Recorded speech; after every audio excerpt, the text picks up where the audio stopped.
Happy Saturday, everybody. Welcome to another episode of China Update, where I provide you with the most up-to-date political, economic, and geostrategic analysis on the world's number 2 economy. My name is Tony. Let's jump in. And we begin today's episode with some rather concerning news. We need to discuss the news and rumours of a new outbreak in China. I've been holding off covering this for a few days because it's difficult to get concrete details or confirm much. I've been talking to contacts on the ground for the last few days and it's still difficult to get these details. So for now we simply take note of what is being discussed and we take everything with a pinch of salt. What is official is that China is indeed facing a mysterious viral outbreak of some kind. The outbreak is reportedly overwhelming hospitals, with social media videos showing packed wards, long lines in pediatric units, and mask-wearing patients receiving treatment. Some reports also claim crematoriums and funeral homes are struggling to cope with increased demand. But it is very difficult at the moment to verify any of these videos or confirm the details therein. Videos of incredibly busy hospitals are circulating online. To viewers in developed countries, they can look quite terrifying. While it could be the case that these hospitals are overwhelmed, as someone who has lived in China for years and been to hospitals many times, I can tell you that hospitals often are very, very busy. I have been in crowds like some of these videos while I've been in hospitals. Now that is not to suggest that these videos are misleading or inaccurate. I'm simply giving some context when it comes to thinking about hospitals in China. Local news suggests the outbreak could involve HMPV, a virus that typically causes mild cold-like symptoms, although this remains unconfirmed. According to the US Center for Disease Control, HMPV is a respiratory virus that causes upper and lower respiratory infections. It affects individuals across all age groups, with young children, the elderly, and those with compromised immune systems being most vulnerable. Official reports from the Chinese Center for Disease Control and Prevention, CDC, attribute much of the surge to influenza, with 30% of tests returning positive for flu and 14% of hospitalized respiratory cases linked to it. The wave that we've seen over the last week or so follows a similar outbreak in winter of 2022-2023, when low immunity from prolonged COVID-19 lockdowns led to a surge in pneumonia cases dubbed white lung. Flu-like illnesses now account for 7.2% of outpatient visits in northern provinces, 12% higher than in the previous week, and 5.7% in southern regions, marking the highest seasonal level since 2021 in some areas. Eyewitness accounts add to the alarm around some of these stories and these surges of cases in the last week or so. A farmer from Hunan province, for example, reported multiple deaths in his area, spanning all age groups. A funeral director described long lines and crematoriums operating at capacity, likening the scene to a bustling trade fair. Beijing issued a press statement to address the concerns yesterday, Friday, with China's Foreign Ministry spokesperson Mao Ning saying, quote, "Respiratory infections tend to peak during the winter season." End quote. The World Health Organization is yet to issue a statement, as of the filming of this episode at least, on the outbreak of the virus in China, and no state of emergency has been declared by the global health body or Beijing. Countries neighboring China, especially India, are strictly monitoring the situation. Hong Kong today has reported a few cases of HMPV. Health experts advise vigilance, noting that flu and other respiratory infections can rebound strongly in populations with waning immunity. Meanwhile, anecdotal accounts and videos of overwhelmed facilities continue to circulate, fueling unease as China confronts yet another healthcare challenge. Obviously, with the memories of the pandemic, Beijing's early cover-up, and the WHO's incompetence still painfully fresh in our minds, there is a temptation to prematurely jump to conclusions or exaggerate the nature of the situation, especially as rumours and unconfirmed stories can spread like wildfire online. Indeed, I still get goosebumps when I think back to my reporting on the then mysterious pneumonia outbreak in Wuhan in December of 2019. Nevertheless, however, we must calmly and cautiously monitor these developments as they happen, which is what I will do here on the channel. Now, I know that a small number of viewers will get angry with this cautious approach and take my refusal to present unconfirmed online reports as hard facts as evidence that I'm a shill or propagandist, just like they did a year ago when I said reports that Xi Jinping had been detained were likely false. But I know the majority of China Update viewers watch this channel for grounded and sober analysis, not tabloid speculation and spin. My commitment remains to that grounded and sober analysis. If you are looking for rumours and speculation, punditry and spin, I would say that this is not the channel for you. For everyone else, Let's continue with today's episode. The People's Bank of China, China's central bank, is poised to make a historic shift in its monetary policy, aligning more closely with the frameworks of the US Federal Reserve and European Central Bank. In a statement to the UK-based Financial Times, the People's Bank of China confirmed plans to cut interest rates from the current 1.5%, quote, at an appropriate time, end quote, in 2025. This move underscores a pivot from quantitative loan growth targets to market-oriented interest rate controls, signaling a significant modernization of China's monetary policy. For decades, the People's Bank of China's approach relied heavily on directing banks' loan books toward high-growth sectors like manufacturing, property, and technology.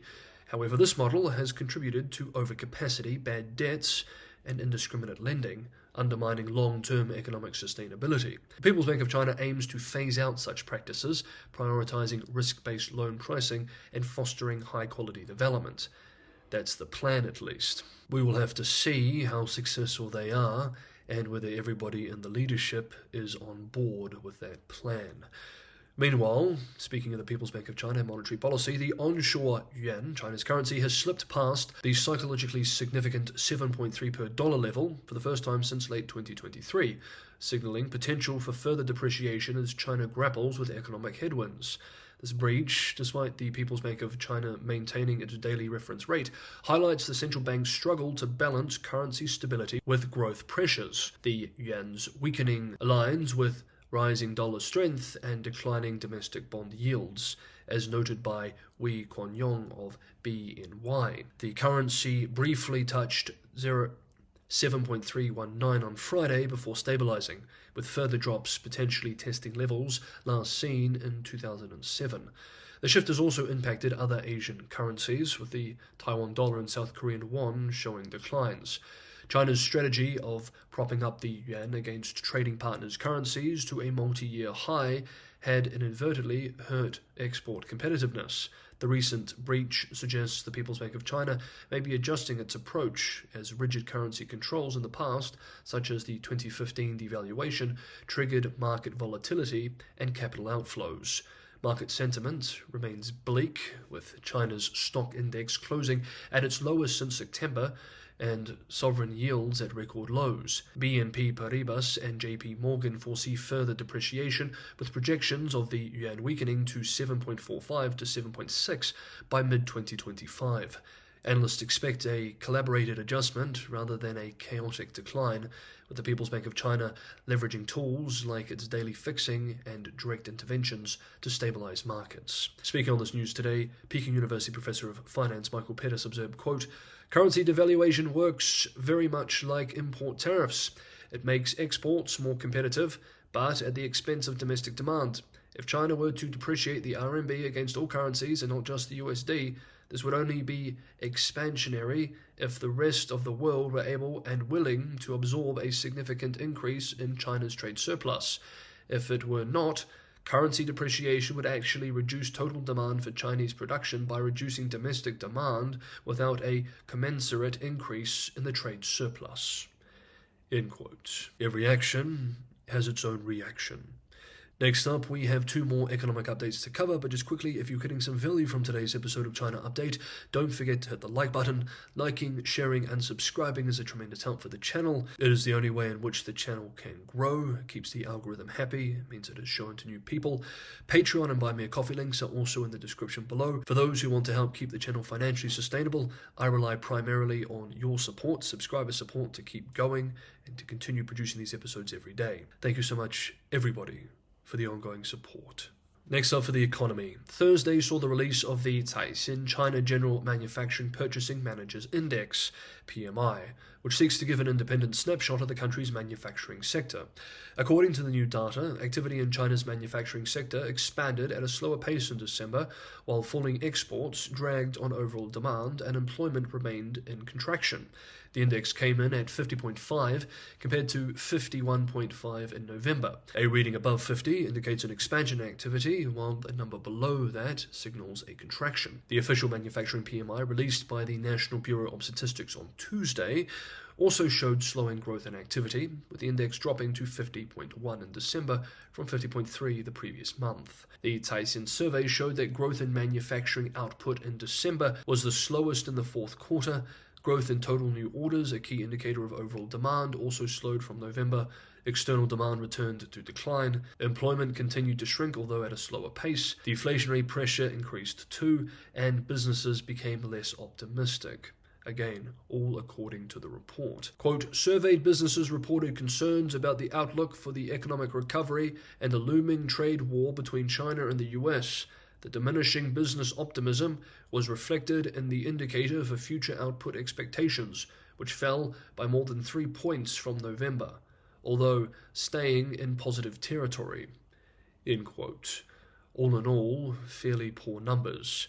In an accompanying report, Wang Zhe, chief economist behind the index, warned that the economy still faces prominent downward pressure marked by tepid domestic demand and mounting unfavorable external factors.